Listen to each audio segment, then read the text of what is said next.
Hey there YouTube, it's Math Bowler. Welcome to this purchase recap video that I made back in November of 2021. It's now July of 2022. I found this whole stack in the mailer. I was like, oh my goodness, and I never made a video about this. I want to give Mainline Autographs a shout out, and if I went to the 2022 National, I would have given Mainline Autographs quite a bit of business, but back in November 2021, I bought 13 signed Pittsburgh Pirates 8x10 photos, and a number of these players have passed on. And since buying this, 3 others have passed on. There's a lot of older Pirates players here, and I need to get these on here now. Oh, man. In any case, let me go ahead and show you what we got in alphabetical order. Nothing crazy. I didn't even want to try ranking them. But Tony Barterone, to me, yeah, he played for 1 year for the Pirates, but he was their trainer for a long time. He played 1 year in 1952 for the Pirates and was their trainer from the late 60s to the mid-80s. And he had passed away back in 2018. Gene Kleins is one of the players. I bought this photo, and he has since passed on.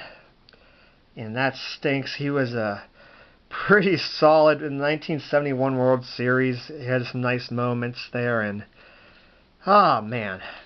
A lot of these players, I do not have any signed 8x10s of them. I'm pretty sure I do not have Benny Daniels. Now, Gene Kleins was a good TTMer.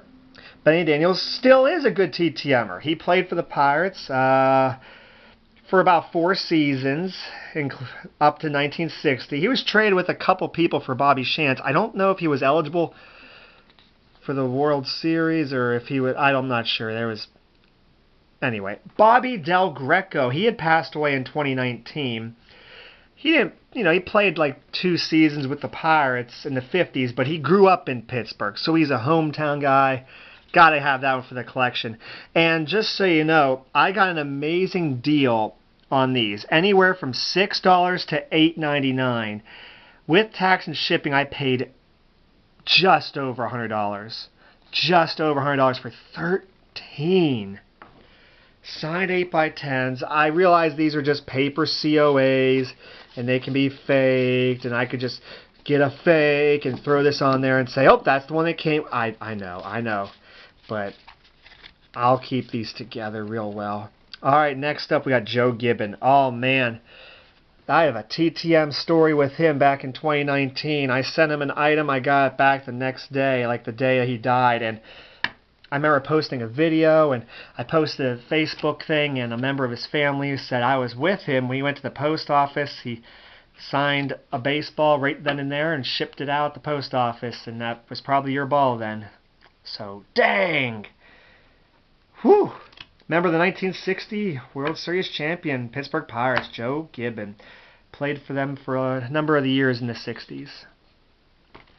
Jim Mudcat Grant. Mudcat Grant's how he signed this one. He had a pretty solid career there. He pitched for a long time. Just a couple years for the Pirates, but he pitched quite a number of years there. He 2-time All-Star, and yeah, that's a pretty cool photo right there. And he was a solid TTMer. And Joe Gibbon was signing a TTM. A lot of these guys signed TTM, including this guy. The only person I ever sent a baseball to TTM and never got it back. Bob Oldis, remember the 1960 World Series champs, and he's in his 90s, and he still signs TTM. That's so cool. Rick Russell, Big Daddy, pitched for 3 seasons for the Pirates. He pitched close to 20 years. It might have been 20 seasons, something huge like that. He still lives Pittsburgh area, I believe. He was a 2-time Gold Glover and a 3-time All-Star. Yeah.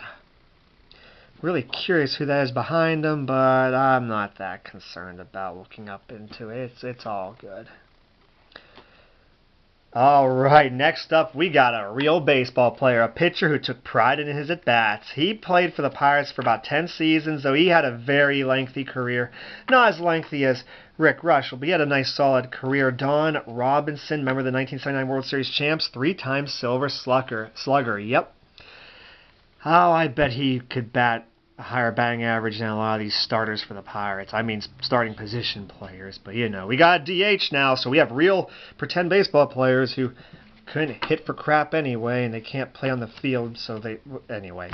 Next up, we got Dick Schofield. Oh, he just passed away, too. He's the second of 3 people who passed away since I purchased this back in November from their website. He was a member of the 1960 World Series Pirates. He played a long time as well. About half of his career with the Pirates. And he was a solid TTMer. I got this guy, Hal Smith, TTM as well. He played only a couple seasons for the Pirates, but he was with the 1960 World Series Pirates, and he had passed away back in 2020. Oh, wow, we're getting there. This is our 12th of 13. Here we got Carl Taylor. I know I don't have any Carl Taylor autographs until now. He played for the Pirates, and he was not eligible for 1970 World Series, or at least if I recall, that's what I read at one point. But he did play in the late 60s, early 70s for the Pirates. And last, he had passed away right when I was buying this. Bill Verdon. He was a manager, a coach, a player. Played for the Pirates for a lot of years in the 50s and 60s. Remember the 1960 World Series champs? He was the NL Rookie of the Year in 1955. Couple Gold Gloves, I believe. And, yeah. Dang, this was an awesome purchase for like pennies over $100 for 13 signed Pittsburgh Pirates 8x10s. All old-timers, and some of these are the only signed photos I have of these folks. Some of them are the only signed autographs, period, that I have of them. So let me know in the comments below what you think. I upload a TTM video on Monday and an autograph and or trading card video on Wednesdays and Saturdays. I really would appreciate it if you would like, comment, and subscribe to my channel. Take care, everybody.